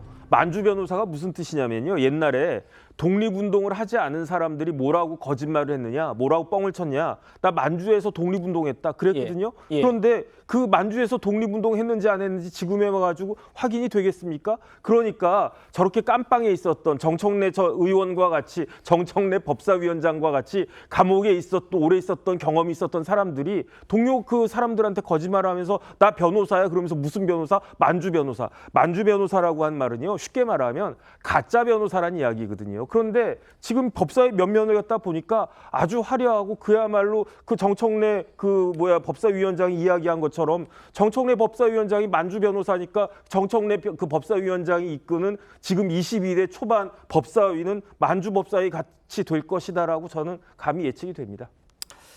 알겠습니다. 여권에서도 정청래 법사위원장은 온전하게 이재명 대표 사법 리스크 방패용이다 이렇게 각을 세우고 있습니다. 들어보시죠. 법사위원장을 가져오지 않으면 아무리 뭐 신속 처리 안건이냐 안건 조정이라 하더라도 사실은 뭐 한 달, 두 달 아니면 6개월이 걸리는데 민주당은 지금 그것조차 기다릴 여유가 없다. 이재명 대표가 지금 계속 매일매일 거의 서초동으로 출근하면서 재판을 받는 상황에 있고 이화영 전 경기부지사의 9년 6월에 실형이 선고되면서 곧 검찰이 이재명 대표도 공범으로 기소한다고 하지 않습니까? 이런 상황들을 보면 민주당이 너무나도 다급하다. 저는 민생을 위해서라면 굳이 민주당이 적어도 운영위를 고집할 이유는 전혀 없다. 더군다나 법사위원장까지도 고집해야 될 이유는 전혀 없다고 생각합니다. 자, 이렇게 민주당은 일사불란하게 움직이고 있는데 어제 상황을 봐도 국민의힘은 무력하기만 좀 하죠. 그래서 여권 지지자들은 차기 지도부의 아주 강력한 리더십을 원하는 것이고 한동훈 전 위원장도 이걸 잘 알기 때문에 사흘째 나서고 있는 걸 겁니다. 민주당 최근 한동훈 전 위원장에 대해서 이렇게 얘기를 했습니다. 들어보시죠. 목련이 피는 봄이 오면 김포는 서울이 될 수 있을 겁니다. 동료 시민이 원하시면 저는 국민의힘은 합니다. 참스런 목련꽃이 피었다 졌고 그 말을 한 사람은 길거리, 도서관에 출몰할 뿐 목련꽃과 김포시의 함수 관계에 대해서는 입국닷하고 있습니다. 그분의 말투를 상상해보면 왜 올해라고 단정하시죠? 하고 항변하지 않을까라고 또 한 번 상상하며 빙글에 웃음 짓게 합니다. 강 부위원장님, 한동훈 전 위원장이 장관 때부터 워낙 이재명 대표 사법 리스크를 콕콕 지적을 해왔는데 다시 등판하면 민주당은 좀 어떨 것 같으세요? 저희 민주당은요, 이런 말 사실 해드리면 안 되는데 한동훈 비대위원장 나오면은요 좋습니다. 왜냐하면 땡큐다. 뭐 땡큐라는 그런 거만한 말은 안 하겠지만 어쨌든 한동훈 전 비대위원장보다 훨씬 경쟁력 있는 국민의힘의 잠룡들이 많이 있음에도 불구하고 한동훈 전 비대위원장이 나오면 차라리 다행이다라고 생각을 하는 이유가 뭐냐면 일단 기본적으로 한동훈 전 비대위원장은 정치 초보입니다. 내공이 없어요. 그래서 정책에 대해서 잘 모릅니다. 그렇기 때문에 지금 목련이 피고 졌는데도 지금 김포시가 서울이 안 됐잖아요. 거기에 대해서 왜 말을 안 하는 거예요? 몇 년 후인지 올해인지 말을 하셔야죠. 그리고 이분이요 또 보기보다 다혈질입니다. 사실 윤석열 대통령이 법무부 장관도 시켜주고 비대위원장도 만들어줬어요. 어쨌든 갈등이 있었어도 어쨌든 옛 선배에 대해서 눈에 넣어도 안 아픈 후배인데 가서 먼저 김문국 씨 만나기 전에 가서 식사라도 하셨어야죠. 그리고 한동훈 특검법이 막 나온다고 하잖아요. 조국 혁신당은 막 주장하는데 저희 민주당은 한동훈 특검법 동의 안 한다고 하잖아요. 그 이유가 뭔지 아세요? 이와 관련된 것들은 나중에 혹시라도 한동훈 전 비대위원장이 대선 후보가 되면 저는 국민의힘에서 훌륭한 후보들이 다 여기에 대해서 검증을 할 것이기 때문에 저희는 걱정하지 않는다. 그래서 저는 한동훈 전 비대위원장이 그럼에도 불구하고 보수의 새로운 자산이기 때문에 조금 대선을 겨냥하는 것보다 지방선거에서 잘 서울시장이라든지 이런 거에 도전해서 좀 국정에 대한 경험을 쌓고 8년 후에 나오면 정말 좋은 후보가 될 수 있을 거라 이렇게 생각합니다. 알겠습니다. 강 부위원장님께서 한 전 위원장과 대통령의 관계에 대해서도 말씀을 주셨는데요. 한 전 위원장이 이렇게 나서고 있는 걸 보면 결국에는 전당대회 출마로 결심을 굳힌 것 아니냐라는 관측들의 힘이 실리는 것 같긴 합니다. 최근에는 초선 의원들한테 당선 축하 문자를 보냈다고 하고요. 또 친소 관계보다 공적 관계가 중요하다라는 아주 의미심장한 얘기도 했다고 합니다. 관련 발언부터 들어보시죠. 저는 대통령님과 굉장히 오래된 사이입니다. 저와 그분이 신뢰관계를 오랫동안 이렇게 유지하고 있을 수 있는 이유는 서로 다른 점을 인정해주고 서로 생각이 다를 때 자기 생각을 강요하지 않았기 때문입니다. 그런데 지금은 대통령과 여당의 대표라는 굉장한 공적 지위에서 서로 할 일을 하는 겁니다. 개인적인 관계라든가 이런 문제는 여기서 낄 자리가 없습니다. 저는 공적인 임무를 수행하는 데 있어서 사적인 어떤 관계를 결부시키거나 그것에 영향받는 것을 좋아하지 않습니다. 그리고 지금까지 제가 수십여 년간 검사나 장관으로 일하면서 여러 가지 중요한 사안을 대하는 입장도 똑같았어요. 그리고 그렇게 했다고 자부합니다. 앞으로도 그럴 겁니다. 신지호 의원님. 네. 그러니까 결국에는 한동훈 전 위원장이 윤석열 대통령과의 관계를 어떻게 정리하고 나올 것인가 이게 관심일 수밖에 없는데 친소보다는 공적 관계를 중요하게 하겠다. 어떻게 좀 들리십니까? 저는 그게 정답이라고 생각합니다. 정답이다. 그리고 실제 이제 한동훈 위원장의 그 스타일을 보면요, 이제 윤 대통령하고 그 점에서는 좀 차이가 좀 많이 납니다. 윤 대통령은 이제 뭐 이른바 후배들하고 이렇게 뭐 술자리나 어울리는 거 좋아하시고 그런 자리에서 또 대화 나누는 거 좋아하고 뭐 그런 반면에 이제 한동훈 위원장은 그렇지가 않죠. 예. 그래서 이 그 비대위원장을 할 때도 그렇고요. 이 사람을 어디다 갖다 쓰거나 뭐 할 때 본인과의 인연 이거는 그냥 그닥 중요하게 생각 안 하는 거는 좀 분명합니다. 네. 그래서 그리고 자기 사람이라고 뭐 이렇게 관리하고 뭐 하는 것도 상당히 그런 게 없어요. 예, 그러니까 비대위원장을 했으면 지금 뭐 이른바 이 현역 의원 내에서 친한계라고 얘기할 수 있는 사람이 그래도 국민의힘에 108명의 의원이 있으니까 최소한 뭐 한 20명은 돼야 될 거 아닙니까? 그렇게 이 손꼽을 만한 사람들은 없습니다. 그러니까 그런 점에서는 그 이제까지 움직여온 스타일을 저렇게 보여주고 있는 게 아닌가 보여집니다. 예. 알겠습니다. 정 변호사님, 친소 관계보다는 공적 관계를 중시하겠다. 이 얘기가 어떻게 들리시는지, 그리고 또 일각에서 이런 얘기도 있습니다. 지금 이제 윤석열 대통령과 한동훈 전 위원장의 사이가 좋지 않다라는 평이 있는데 이재명 대표의 사법 리스크를 계기로 두 사람이 다시 같은 목표를 향해서 갈 수밖에 없을 것이다. 그럼 가까워질 수밖에 없다. 이런 전망도 있어요. 어떻게 좀 바라보시나요? 저는 그랬으면 좋겠는데 그럴 수 있을지는 잘 모르겠고요. 왜냐하면 한동훈 비대위원장이 지난 2월에는 뭘 이야기했느냐. 대통령과의 굉장히 가깝고 오래된 사이라고 하는 것을 강조했단 말이에요. 하지만 이번에는 그런 이야기를 하지 않고 공적인 관계를 중시하겠다. 저는 그렇게 들리거든요. 그 이야기는 뉘앙스가 지난 2월과는 조금 더 차이가 있다. 저는 그런 생각이 드는데 저는 헌법 84조 지금 계속 이야기 나오지 않습니까? 예. 헌법 84조의 취지는 뭐냐면은 중대한 범죄로 형사 재판을 받고 있는 형사 피고인이 우리나라를 대표하는 대통령이 돼서는 안 된다라고 하는 그 의지가 오히려 헌법 84조에 들어있는 것이 아닌가. 그렇다라고 하면 그런 일이 발생하는 걸 막기 위해서 대통령은 대통령대로 그다음에 여당의 대표를 하겠다라고 한 사람은 그 여당 대표는 여당 대표대로 거기에 그 중점만 해가지고 같이 힘을 합쳐가지고 그런 일이 우리나라 역사상 초유의 일이 발생하는 것을 막기 위해서 최대한 노력을 하는 것이 그게 국민에 대한 도리가 아닌가. 대통령이 중요한 게 아니고 법무부 장관이 중요한 게 아니고 여당 대표가 중요한 게 아니고 저는 그렇게 국민들에 대한 도리를 다하는 것이 그게 중요한 것일 것이다라고 전 개인적으로 생각합니다. 알겠습니다. 일단 친한 리더로 꼽히는 장동혁 의원이요. 한동훈의 등판 여부에 대해서 이렇게 언급했습니다. 한번 들어보시죠.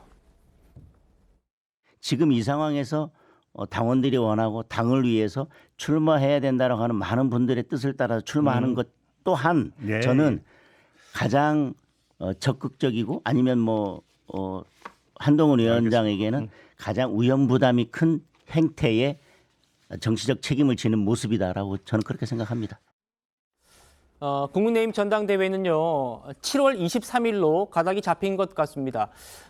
설 변호사님, 그러니까 한 6월 마지막 주 정도에 보통 후보 등록을 한다고 하면 역산했을 때 한동훈 위원장의 결심도 임박했다 이렇게 볼 수밖에 없을 것 같은데요. 그러니까 그 실무상으로 소요되는 기간이라는 것이 보통 40일 정도를 아주 빠듯하게 준비를 한다 해도 40일 정도 걸린다고 한다면 아마 다음 주 정도에는 어떤 출마 결심을 공표를 해야 되지 않을까라는 생각이 좀 듭니다. 근데 최근에 어떤 이러한 SNS에 글을 올린다든지 그다음에 최근에 어떤 이런 소프트한 이벤트, 연성 이벤트들을 계속 공개가 되는 것들은 저는 한동훈 위원장이 나오기로 마음을 먹었다고 저는 생각을 하고요.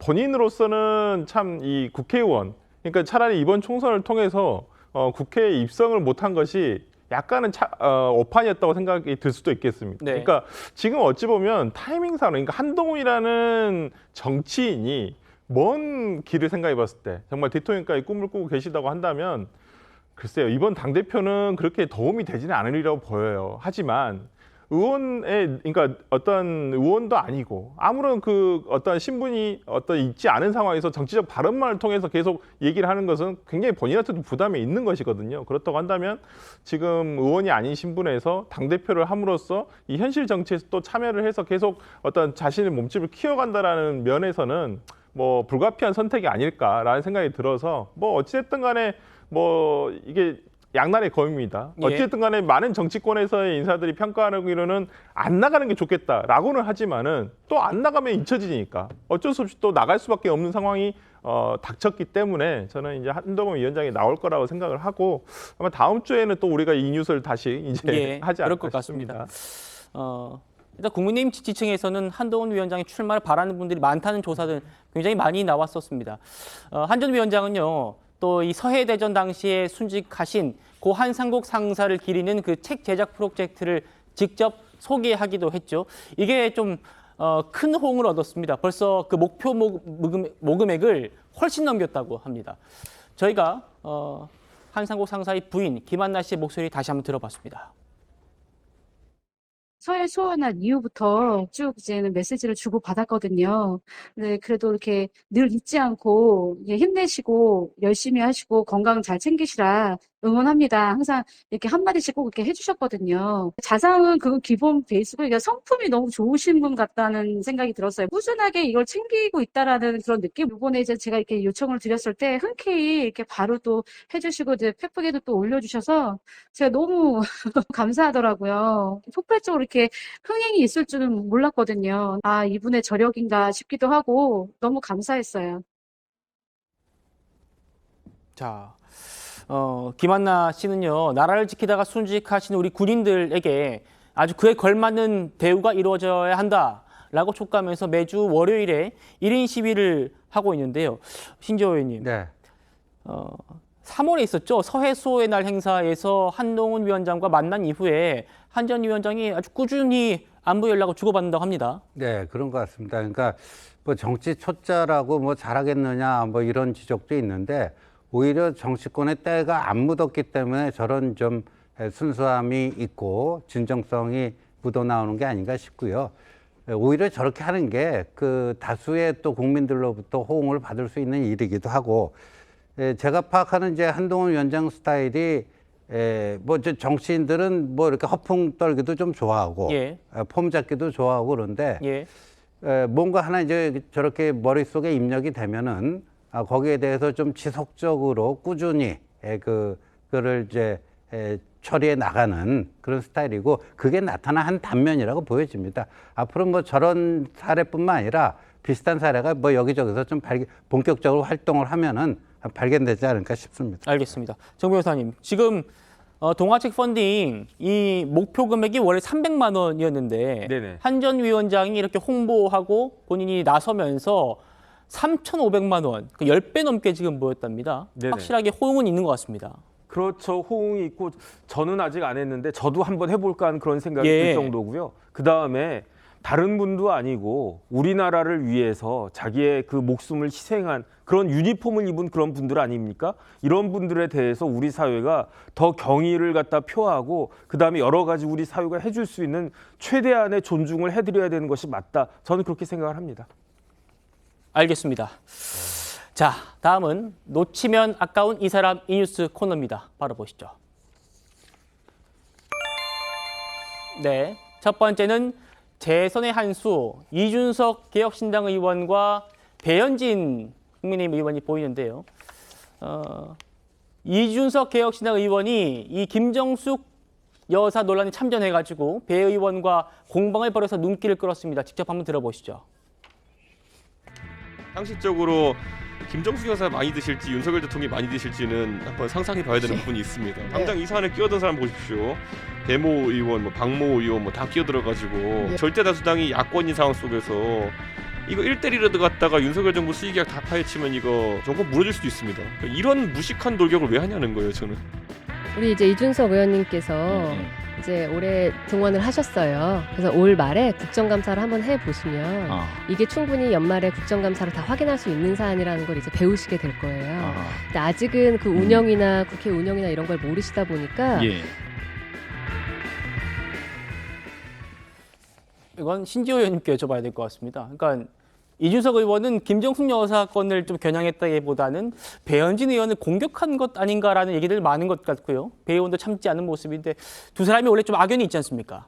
네, 악연이 있었죠. 악연이 있고 저거는 뭐 묘한 그 감정의 여진이 남아갖고 뭐 이제 2차전을 하는 것 같은 느낌인데 먼저 도발은 이제 이준석 의원이 먼저 했죠. 무식하다라고 하는 표현, 무식한 맞아요. 돌격. 예. 그러니까 그 동료 의원들끼리는 가급적이면 저렇게 공개적으로 발언할 때는 삼가하는 표현인데 먼저 도발을 한 것 같고 거기에 대해서 너는 초선이잖아, 난 재선이야. 그렇게 지금 응대하는 걸로 보여집니다. 들으신 것처럼 배 의원과 이 의원이 서로 부딪힌 거는 이번이 처음이 아닙니다. 국민의힘 지도부 시절에도 두 사람 아주 공개적으로 충돌하는 모습이 카메라에 포착된 적이 있었습니다. 보시죠.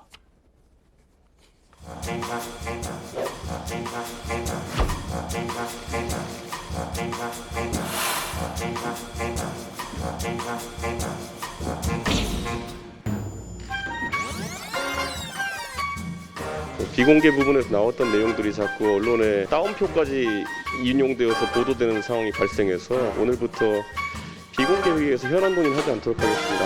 아니, 비공개 회의를 이렇게 일방적으로 없애시면 어쩝니까? 발언권을 득해서 말씀하시고요. 비공개 최고위원 회의에서 나온 내용들이 누차 누출되면서 실제로 언론에서 대표님께서 많이 유출을 하시지 발언권을 득하고 않았습니까? 말씀하세요. 스스로도.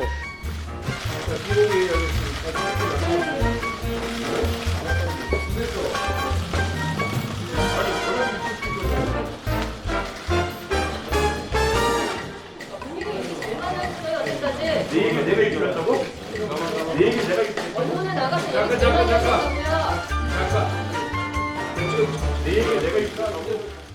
자, 젊은 청년 정치인들이 좀 더 품격 있는 모습을 보여줬으면 좋겠습니다. 두 번째 이 사람입니다. 박세리 씨인데요.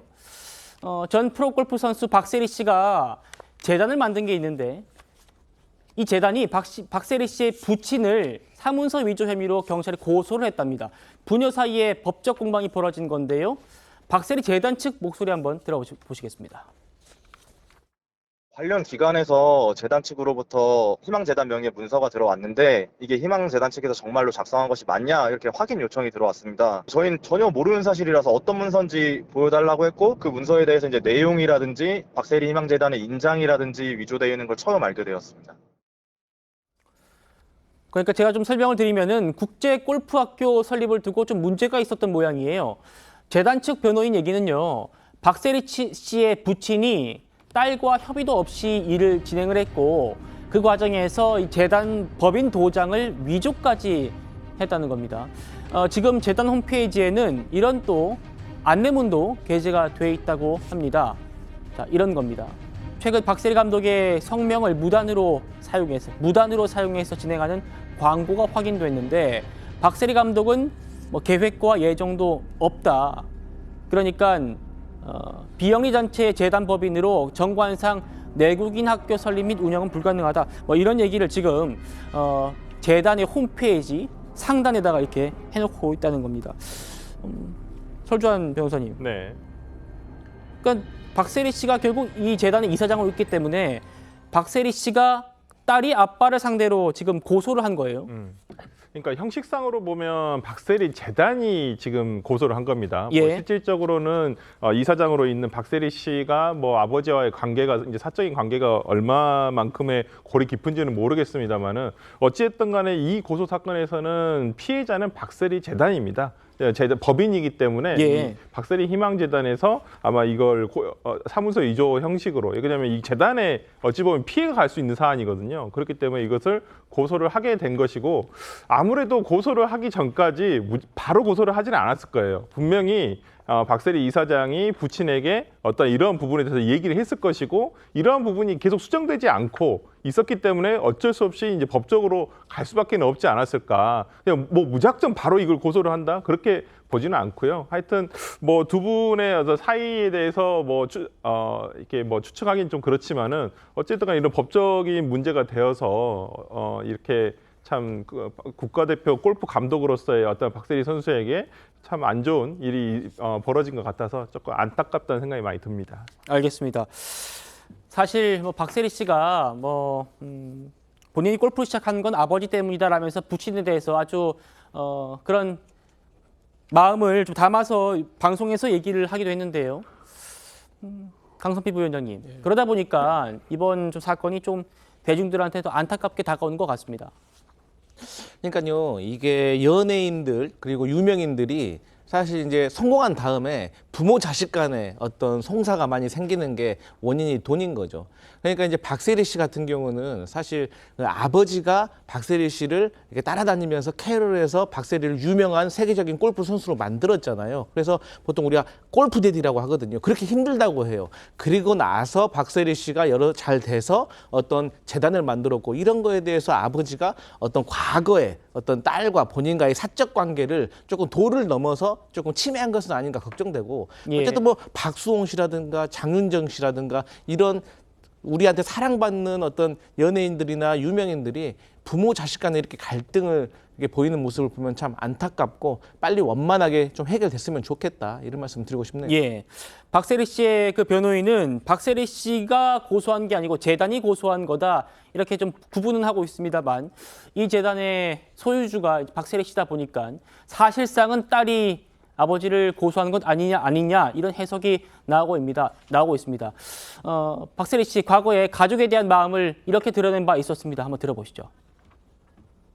가장 친한 친구라고 하면 가장 친한이라고 하면 가족인 것 같아요. 저희 자매들하고도 굉장히 친하고 저는 저한테 가장 중요한 게 가족이에요. 가족이 최우선이고 가족으로 모든 게 이루어지고 주축이 되죠. 제가 선수 생활하면서 성공기까지도 가족의 희생이 없었으면은 솔직히 불가능했죠. 가족이 저한테 모든 걸 다 맞춰줬기 때문에 그게 가능했었던 거죠. 신지호 의원님. 네. 그러니까 박세리 씨가 이 골프를 시작한 배경 여기 대해서 아까 그래픽 나갔습니다만 아버지 덕분이었다 뭐 이렇게 얘기도 많이 했기 때문에 저희도 좀 아버지의 존재에 대해서 친숙한 면이 있는데 이런 소식이 전해져가지고 좀 안타까운.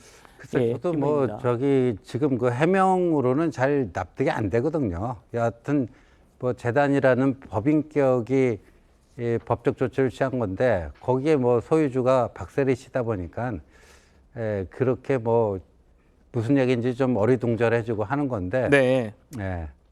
뭐 저도 할 얘기 없네요. 저런 걸 자꾸만 봐야 되는 게 좀 답답합니다. 알겠습니다. 저는 1분 뒤에 돌아옵니다. 네, 저희는 내일도 오후 5시 10분에 찾아뵙겠습니다. 여러분 고맙습니다.